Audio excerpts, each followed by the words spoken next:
दर्शकों ब्रेक के बाद ਤੁਹਾਡਾ ਸਭ ਦਾ ਭਰਪੂਰ ਸਵਾਗਤ ਹੈ। ਸੋ ਵੀਅਰਸ ਅਮਰੀਕਾ ਤੇ ਈਰਾਨ ਦੇ ਹਵਾਲੇ ਨਾਲ ਗੱਲਬਾਤ ਕਰਨ ਜਾ ਰਹੇ ਹਾਂ ਕਿ ਅਮਰੀਕਾ ਈਰਾਨ ਟਕਰਾਅ ਠੱਲਣ ਦਾ ਨਾਂ ਹੀ ਨਹੀਂ ਲੈ ਰਿਹਾ। ਤਾਜ਼ਾ ਹਾਲਾਤ ਦੱਸਦੇ ਹਨ ਕਿ ਜੰਗਬੰਦੀ ਖਤਮ ਵੀ ਹੋ ਸਕਦੀ ਹੈ। ਮੀਡੀਆ ਰਿਪੋਰਟਾਂ ਅਨੁਸਾਰ ਅਮਰੀਕਾ ਦੀ ਸੈਂਟਰਲ ਕਮਾਂਡ ਨੇ ਈਰਾਨ ਦੇ ਕੈਸ਼ਮ ਆਈਲੈਂਡ ਦੇ ਉੱਤੇ ਹਮਲਾ ਜਿਹੜਾ ਉਹ ਬੋਲਿਆ ਹੈ। ਇਸ ਨੂੰ ਸੈਲਫ ਡਿਫੈਂਸ ਦੱਸਿਆ ਗਿਆ ਹੈ ਔਰ ਜਵਾਬ ਦੇ ਵਿੱਚ ਈਰਾਨ ਨੇ ਅਮਰੀਕੀ ਫੌਜੀ ਬੇਸਿਸ ਤੇ ਮਿਜ਼ਾਈਲ ਤੇ ਡਰੋਨ ਦਾਗੇ ਨੇ। ਸੋ ਈਰਾਨ ਨੇ ਨਾਲ ਹੀ ਕੁਵੈਤ ਇੰਟਰਨੈਸ਼ਨਲ 에ਅਰਪੋਰਟ ਤੇ ਹਮਲਾ ਕੀਤਾ ਜਿਸ ਵਿੱਚ ਇੱਕ ਭਾਰਤੀ ਸ਼ਹਿਰੀ ਮਾਰਿਆ ਗਿਆ ਤੇ ਬਹੁਤ ਸਾਰੇ ਜ਼ਖਮੀ ਹਾਲਤ ਵਿੱਚ ਹਨ। ਰਾਇਟਰ ਏਜੰਸੀ ਅਨੁਸਾਰ 63 ਬੰਦੇ ਜ਼ਖਮੀ ਹਾਲਤ ਵਿੱਚ ਹਨ।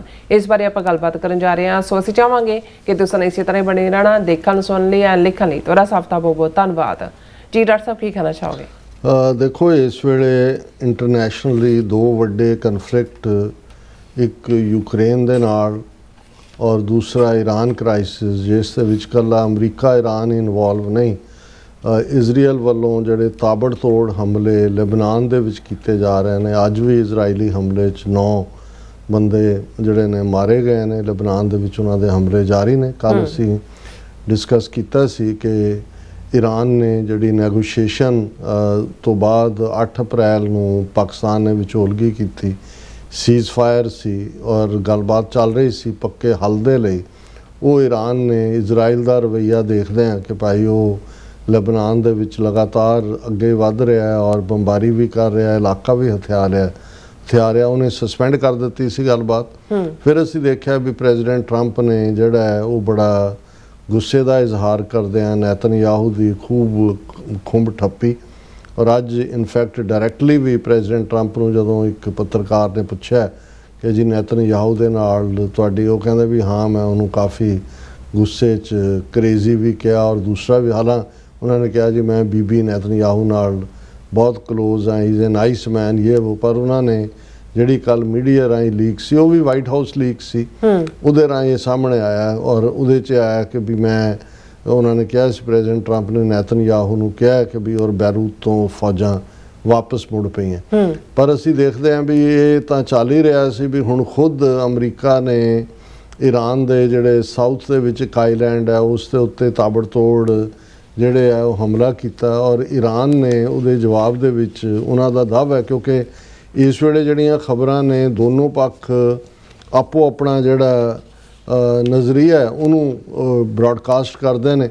हुण US मिलिटरी ने तो कहा कि जी जड़ा ईरान ने मिसाइल ते ड्रोन गल्फ के उत्ते दागे उन्होंने असी जड़ा वो निकम्मे कर दिता है जां उन्होंने असी प्रभावहीन कर दिता है। दूसरे पासे ईरान की रेवोल्यूशनरी गार्ड ने कहा कि भी उन्होंने अमरीकन फौज के US नेवी के 5th फलीट बहरीन दे विच कुवैत और बहरीन च उन्होंने हमले किए ने और एक होर एयर बेस के उत्ते उन्होंने रीजन च हमला किया।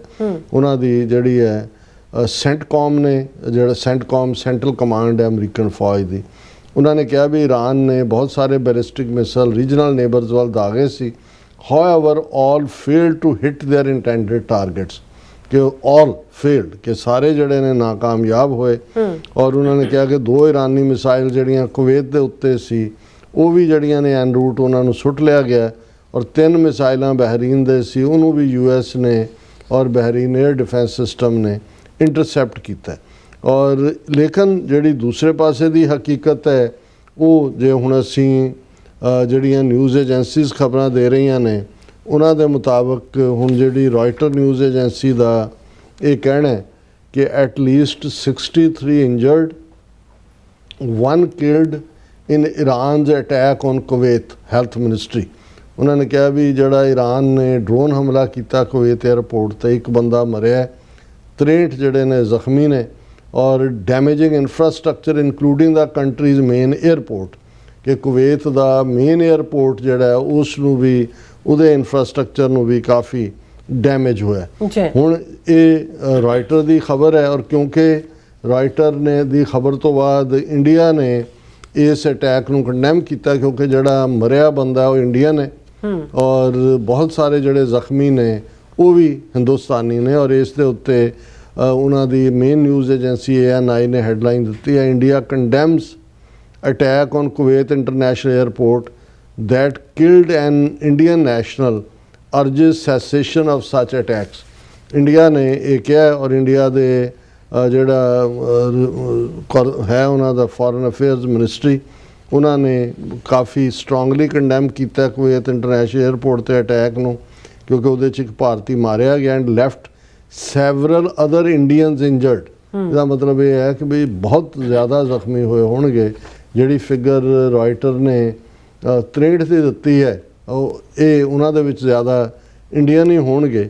ਔਰ ਉਹਨਾਂ ਨੇ ਇਸ ਦੇ ਉੱਤੇ ਮਿਨਿਸਟਰੀ ਆਫ ਐਕਸਟਰਨਲ ਅਫੇਅਰਸ ਨੇ ਜਿਹੜਾ ਉਹ ਇਸ ਨੂੰ ਕੰਡੈਮ ਕੀਤਾ।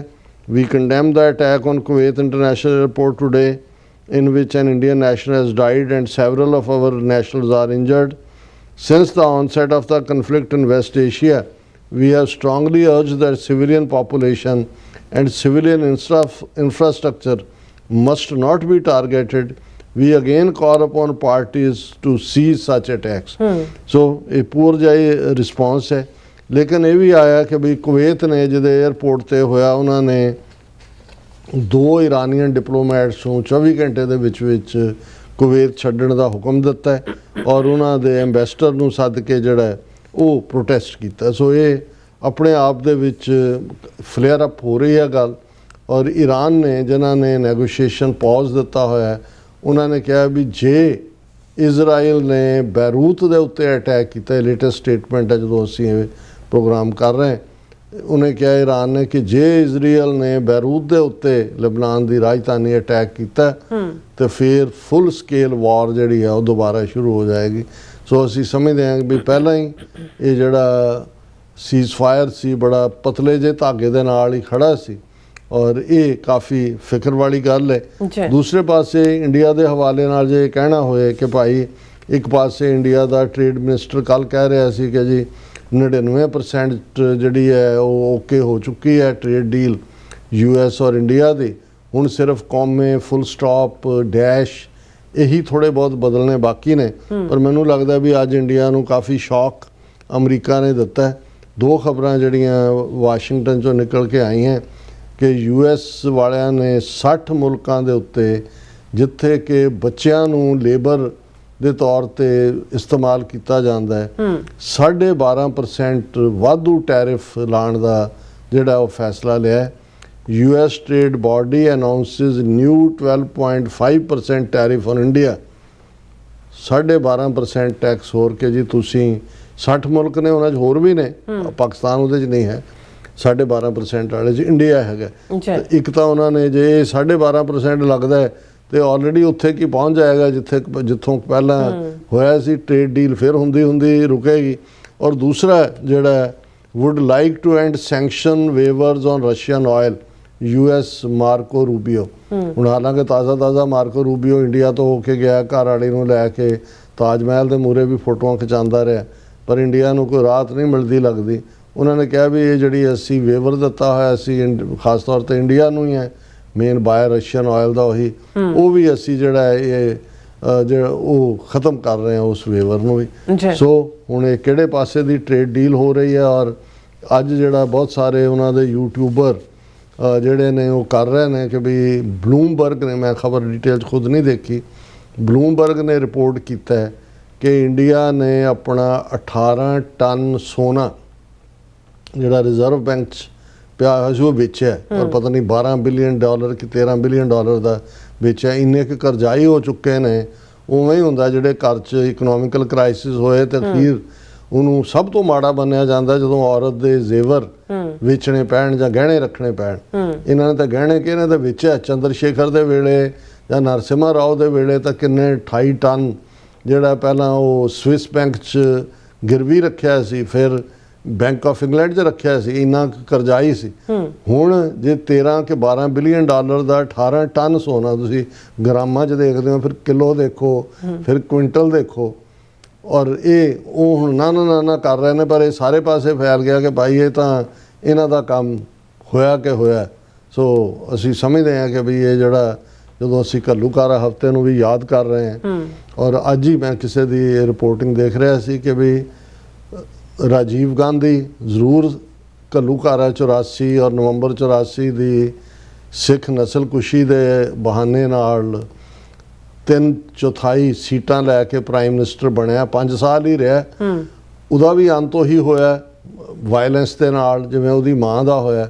ਔਰ 84 ਉਸ ਤੋਂ ਬਾਅਦ ਅੱਜ ਤੱਕ ਇਹਨਾਂ 35 ਸਾਲਾਂ ਦੇ ਵਿੱਚ ਕੋਈ ਨਹਿਰੂ ਪਰਿਵਾਰ ਦਾ ਬੰਦਾ ਜਿਹੜਾ ਉਹ ਫਿਰ ਦਿੱਲੀ ਦੇ ਤਖਤ ਤੇ ਨਹੀਂ ਬਹਿ ਸਕਿਆ।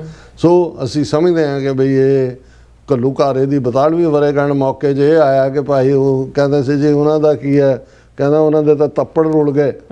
ਸੋ ਇਹ ਹੁਣ ਜਦੋਂ ਤੁਸੀਂ ਮੁਲਕ ਦਾ ਸੋਨਾ ਚੋਰੀ ਛਿਪੇ ਵੇਚ ਰਹੇ ਹੋ ਤੇ ਤੁਹਾਡੇ ਤੱਪੜ ਰੁਲੇ ਹੋਏ ਨੇ, ਔਰ ਅਲਟੀਮੇਟਲੀ ਹਸ਼ਰ ਇੰਡੀਆ ਦਾ ਉਹੀ ਹੋਣਾ ਹੈ ਜੋ ਸੋਵੀਅਤ ਯੂਨੀਅਨ ਦਾ ਹੋਇਆ ਸੀ। ਸੋਵੀਅਤ ਯੂਨੀਅਨ ਮੇਨ ਕੰਸਪੀਰੇਟਰ ਸੀ ਇਸ ਘੱਲੂਘਾਰੇ 'ਚ, ਉਹਨਾਂ ਦੇ 15 ਟੁਕੜੇ ਹੋਏ, ਔਰ ਇਹ ਵੀ ਜਿਹੜੇ ਨੇ ਉਸੇ ਹੀ ਰਸਤੇ ਤੇ ਜਾ ਰਹੇ ਨੇ।